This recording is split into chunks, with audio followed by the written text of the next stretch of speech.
Welcome back to Big Movie Mouth Off. All right, now changing tones again. We've done Mounties, we've done Hammers. It's time to do Amy Schumer. Yep. So all right, here in the latest of Amy Schumer's comedic talents, it's called I Feel Pretty. Here's the trailer. Okay, I'm gonna say this right now. She got a lot of flack when this trailer came out. A lot. Really? Oh yeah, people were mad. Just People were like, "Oh, so the only way I can feel pretty is by getting hit in the head." Like it got bad. It got pretty nasty online. Gosh, people. And so, I mean, it's a little silly, sensitivity, but I can see where some people are coming from. But we'll jump into it. Well, she does tackle something serious. This whole body shaming subculture that we've got in the U.S. It's worth talking about. Definitely, yeah. There's things in there that are good to talk about, and things I have issues with. But we'll jump in. She plays Renee, who works in the fashion industry. She works on basically the She's website. IT. She's got, She's put in the basement like that, and and it's Amy Schumer. And if you know Amy Schumer, she always kind of jokes about her weight.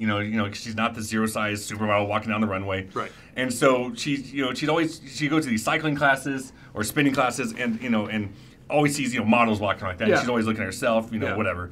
And so one day she says, "I wish I could be like that." She's basically watching Big. It's like a weird cutaway of Big. It's not basically. She's literally watching Big. She is watching Big. Yeah. And so she runs through a whale and says, I wish I was pretty. Yeah. And the next day, nothing happens really. So she's all bummed. But then she has an accident, hits her head, and now she wakes up and she sees herself in the mirror. Now, what I was surprised that they ever show what she looks like. I have to give sincere praise for that. I thought that was interesting. I think that's a very wise choice. You never see what she sees when she looks in the mirror. Yeah. You only see her as herself. True. So it's not like Shallow Hal. Exactly. Yeah. So all that changes is her confidence and her self-image. That's what transforms. But you never see her body change. It's a brilliant touch. I'm actually glad they did it. Me too. And I was like, are they going to do it? Because when she looked in the mirrors like that, or like you're not seeing this, but she never does it. No. So basically, she does grow confidence. She's proud about herself, and so she basically marches into the headquarters of her fashion design company and says, "I want the receptionist job." Now, which is to her says a step down, but she doesn't want to be in the basement anymore. Gotcha. She wants to be where the action is. Right. And so Michelle Williams plays her boss, who's got the best baby voice. I would call it. Who well played, actually. Michelle Williams, beautiful actress. Yeah. But that's her, confidence, that destroyer, I'd say, because she's like, I hate my voice. No one takes me seriously, Right. And I love it because she could have easily been the Meryl Streep of the Devil Wears Prada. Absolutely. It's not. It's not that at all. Because she sees Amy Schumer having confidence. I want you on my team.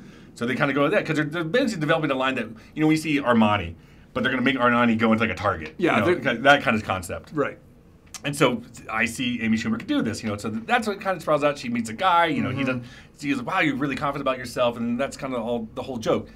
That's where I want to jump into it. Okay. Because there's this one joke, and it goes for, and I'll say this movie's way too long. It's just shy of 2 hours. 1 hour 45 minutes or something. I thought it was 50. It might be. It might be. It's long this kind of concept because it's a one joke note. It's the same thing over and over like that, and it's funny for a minute, Yeah.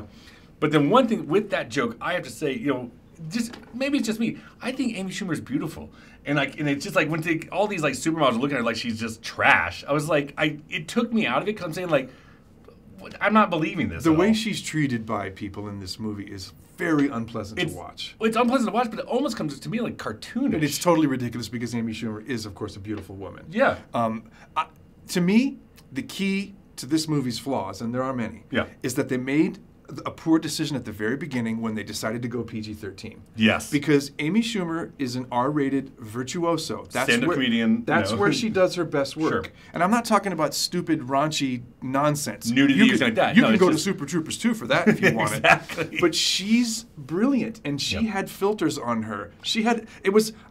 I want to see a virtuoso pianist, but not if they're wearing oven mitts. Yeah. And she was. The one thing I will give it points, though, because, while she's around these zero-size supermodels, she befriends one that's in her class, and she finds her in the stores and stuff like that. And she's super nice. Yeah. And then she finds her crying one day. And she's like, why are you crying? Oh, my boyfriend dumped me. How in the world would a guy dump you like that? She's like, I'm not perfect, like that. I've got my issues too, like that. And I think that's great because it's a nice moment. We've all got our confidence issues. Yeah. I know I've got mine, but that's the kind of thing. I think it addresses that. It's great, but it's too long like that. I'm at 2 stars. Yeah. I'm there with you, and I'll tell you why. Unlike Super Troopers 2, there's nothing really wrong with this. It's just not as good as it could have been. It's just paint by numbers. It's just not as good as it could have been. Yeah. I mean, a PG-13 movie with Amy Schumer, 2 was the best you were ever going to do. So congrats. Yeah. 2 stars? 2 stars. 2 stars over here. We finally agreed on one. Where? Yeah, we never agreed. That'll do it. So I think your best bet's You Were Never Really Here. Without Ignore Super Troopers 2. Yes. If anything, go see Super Troopers 1. Just rent it for $1. And check out I Feel Pretty. I think it'd be a good rental. Don't race to the theaters for it. Nice message. That's it. Mildly delivered. Go see Joaquin Phoenix beat people with a hammer. Definitely. There you go. Yeah. All right, coming up next week on Big Movie Mouth Off, it's coming. It's the big one. It's Avengers. We're going to see it. So we'll see you next week. Yep.